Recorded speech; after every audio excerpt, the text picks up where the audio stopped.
jet. Go next to Bernard. Again? Again, yes. Oh my God, Nice pride. Okay, Kyle knows. Is everyone in the wedding party on the bus? Woohoo! Woohoo! Yeah. Good, great, glad. Someone They're going has on to the do it bus. right. Okay, everybody sit down, feet on the floor, face forward. No, just kidding. I'm like, I'm Dan. And there was music. Look at how nice this picture. Running somewhere that love is to share when. And if she's beside, love never dies. To love her is to need her in her eyes. And hoping I've always eyes. Watching her eyes and hoping.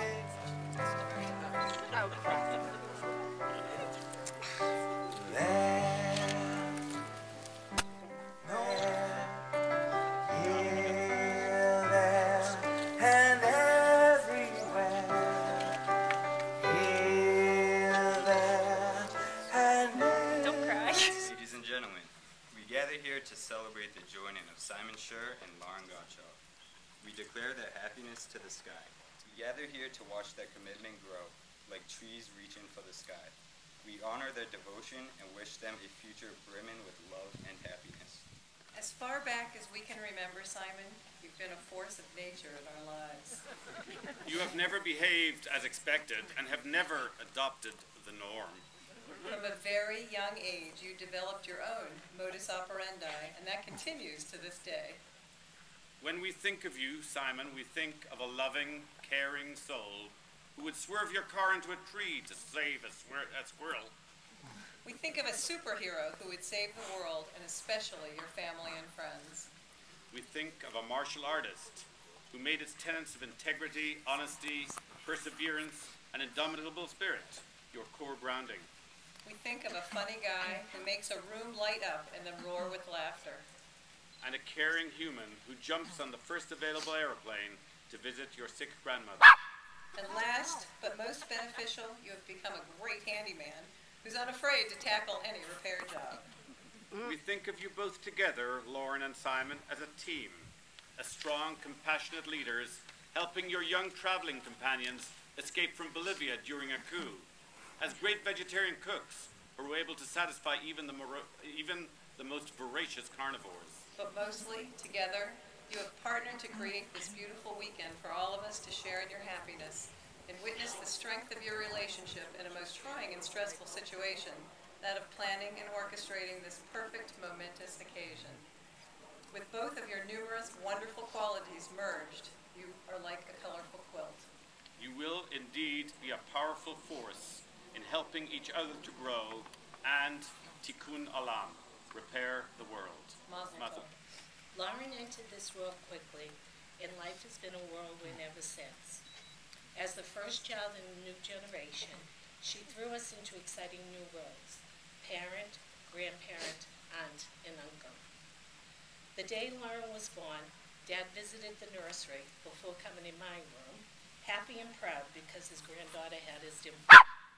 Since that day, Lauren has positively affected everyone around her.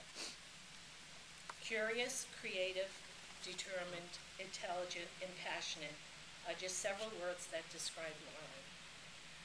From the very first visits to museums, Lauren and I would be behind the rest of our family.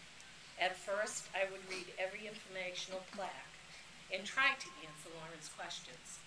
Then I would listen as she read every word to me and marvel at the questions she would ask. Lauren not only thrived in school, but has a genuine interest in many areas. This could be a disadvantage, Lauren would say, because it made it difficult to decide what to do and when.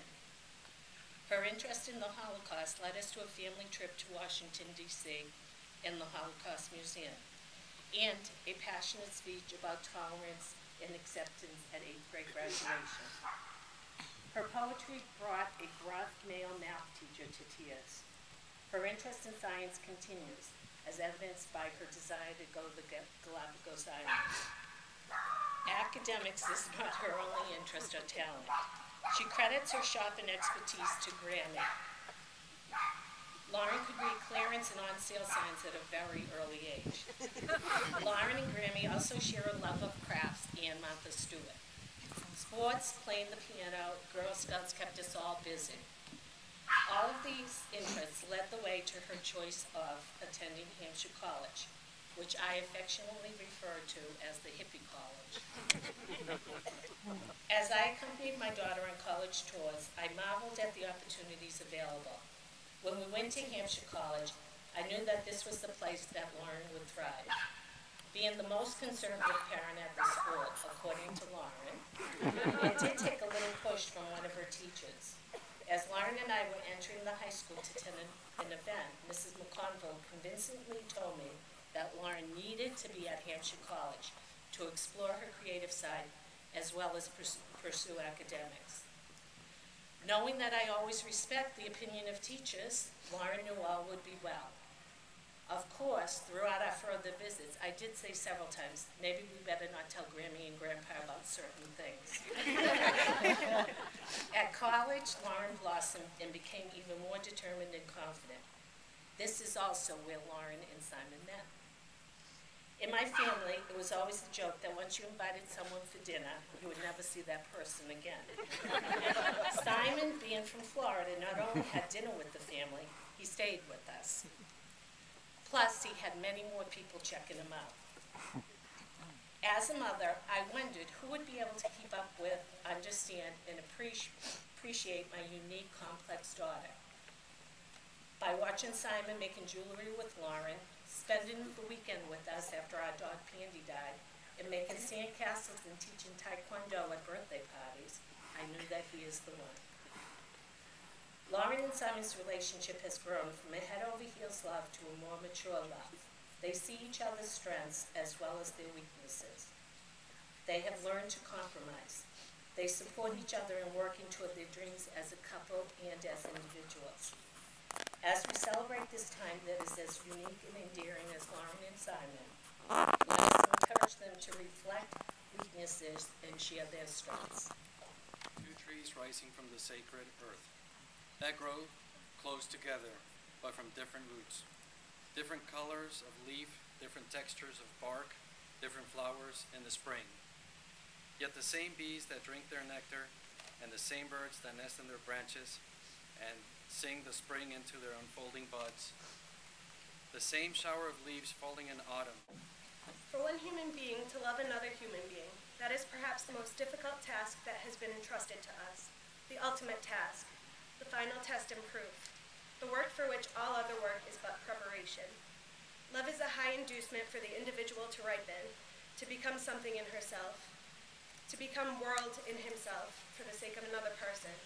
Human love consists in this, that two solitudes protect and border and greet each other. Message from my mother who couldn't be here today. She wrote this. Being here in person would be best, but not being here isn't worst. Instead of the senile ancient standing before you, cavelling about this fantastic wedding uniting two fantastic people, use your imaginations. Pretend that Stu is here, Simon's grandfather, also cavelling. Wouldn't he have loved it? And the two of us hoping that your married selves would be the best marriage ever. In order to achieve this wondrous unity, Lauren might take a stab at Taekwondo. Simon might become more aware of the difference between plaid and paisley. But of course, none of the last is necessary, because I know what sweet, kind, and gentle people you two are. So mazel tov, and the very best wishes for a happy, long life together. I get to do it again.